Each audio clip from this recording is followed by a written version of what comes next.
सर्वांना नमस्कार. बघा, आता महाराष्ट्रामध्ये MSF मध्ये 13,500 मुलांना कॉल आलेले आहेत. आता काही मुलांचं यादीमध्ये नाव आहे, काही जणांचं नाव नाही, पण त्यांना मेसेज आलेला आहे. असे काही मुलं आहेत, किंवा ज्यांना मेसेज नाही पण त्यांचं नाव आलेलं आहे, अशी काही मुलं आहेत. आता ह्या सर्व 13,500 मुलांनी आणि अजून काही जी वेटिंग असतील त्यांनी, वेटिंग म्हणजे 4 मार्कानं, 5 मार्कानं, 6 मार्कानं, ह्या सर्वांनी MSF जॉईन करायचं किंवा नाही, हा एक प्रश्न सर्वांना पडलेला आहे. SMS आलेले आहेत पोरांना, पण ते पुढे कन्फ्युजन वाढलेलं आहे की करायचं काय आता पुढे, भविष्यामध्ये नेमकं आपलं भविष्य कसं असणार आहे, किंवा जॉईन करावं किंवा नाही. लोकांच्या मनामधले प्रश्न असतात, गावातून मित्रातून म्हणणार, काही गोष्टी सांगणार, त्या गोष्टी ऐकून काही मुलं या ठिकाणी स्तब्ध आहेत, ते दहशती आहेत. बघा, आता तुमच्या मनातील जे डाऊट आहे ते डाऊट आपण ह्या व्हिडिओमधनं पूर्णपणे काढणार आहोत. आता स्टेप बाय स्टेप समजून घेऊया तुम्हाला हे जॉईन का करायचं.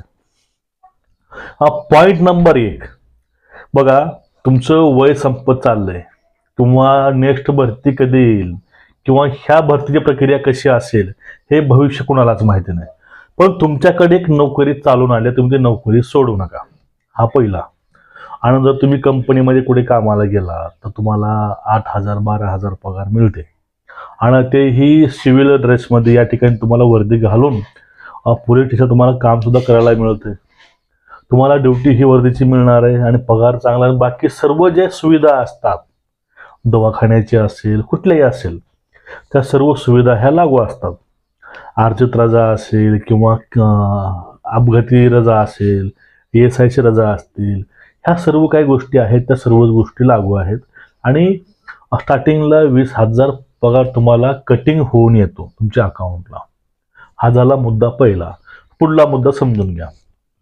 तुम्ही आता जॉईन केलं, बघा, जो डिपॉझिट असतं ना, डिपॉझिट हे प्रत्येकाला असतं. किट खर्च डिपॉझिट सुरुवातीला तुम्ही पोलीसमध्ये लागला तरीही तुम्हाला डिपॉझिट द्यावंच लागतं, तुम्हाला किट खर्च द्यावाच लागतो, तुम्हाला किट हे पैसे देऊन घ्यावंच लागतं.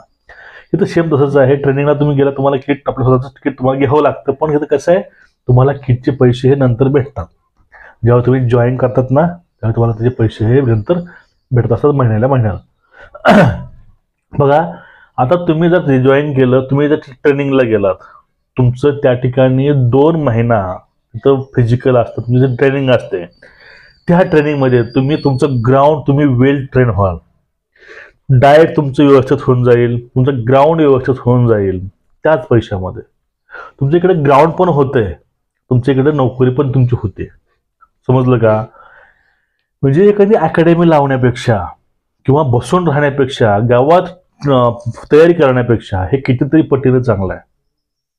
आणि तिसरी महत्वाची गोष्ट, तुम्ही ट्रेनिंग पूर्ण केली, तुम्हाला लगेच जॉईनिंग नसतं, तुम्ही 4 ते 5 महिने तुम्हाला ठेवतात वेटिंगवरती.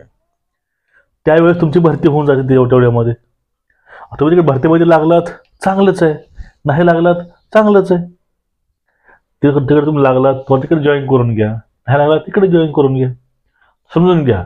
भरती पहिलं तुम्हाला एखादा कॉल आला MSFचा, तुम्ही तो कॉल रोखून ठेवू शकता. तुम्ही ते जॉईनिंग नाकारून तुम्ही नंतर तिथं जॉईनिंग तुम्ही घेऊ शकता, काहीही नाही. पण तुम्ही ही ट्रेनिंग जी आहे, तुम्ही ट्रेनिंग पूर्ण करून घ्या, कारण तुमची एक हक्काची नोकरी तुमच्याकडे असणार आहे. बाकीचे मुलं म्हणतात बघा की हे असं आहे, हे तसं आहे, हे नाही, ते नाही. ह्या लोकांकडे तुम्ही लक्ष देऊ नका, कारण प्रत्येक डिस्ट्रिक्टला, प्रत्येक विभागाला सध्या MSF दिलेला आहे. पोलीसची गार्ड ड्युटी काढून घेऊन त्या ठिकाणी MSFला जॉईनिंग दिलेली आहे. आता मुंबईला बघा, मीरा भाईंदरला बघा, या ठिकाणी महाराष्ट्र सुरक्षा बल सध्या तैनात आहे गार्ड ड्युटीसाठी. त्यानंतर कोर्ट ड्युटी असेल, करन्सी ड्युटी असेल, एअरपोर्ट ड्युटी असेल, रेल्वे ड्युटी असेल, JMC ड्युटी असेल, ह्या प्रत्येक इस्टॅब्लिशमेंटमध्ये सध्या MSF आहे. आणि तुम्ही हे जॉब करत तुम्ही कुठलीही तयारी करू शकता. आणि ह्या काळामध्ये तुम्हाला 20,000 कोण देणार नाही 8 घंट्याला, ते पण सर्व सुखसुविधा देऊन. त्यामुळं तुम्ही ह्या गोष्टीकडे दुर्लक्ष करा लोकांच्या, तुम्ही बिनधास्त जाऊन जॉईन करून घ्या, कारण तुम्ही जॉईन करून नंतर काहीही करू शकता, तुम्हाला परत सांगतो एक वेळेस. आणि दुसरी महत्त्वाची गोष्ट आहे, सध्या तुमचा जर यावेळेसचा चान्स गेला तर तुम्हाला हा चान्स नेक्स्ट टाइम येईल याची काही गॅरंटी नाही. त्यामुळं एक चान्स आलेला आहे, तुमच्यासोबत एक नोकरी आलेली आहे, तुम्ही ती नोकरी सोडू नका. सध्या वातावरण हे खूप बिकट आहे, बिकट परिस्थिती आहे. ज्यावेळेस यांचीच भरती होती त्यावेळेस 2 ते 2.5 लाख फॉर्म पडले होते. त्यामुळं सध्या तुम्हाला चान्स आला आहे, तो चान्स कधीच सोडू नका आणि जॉईन करून घ्या.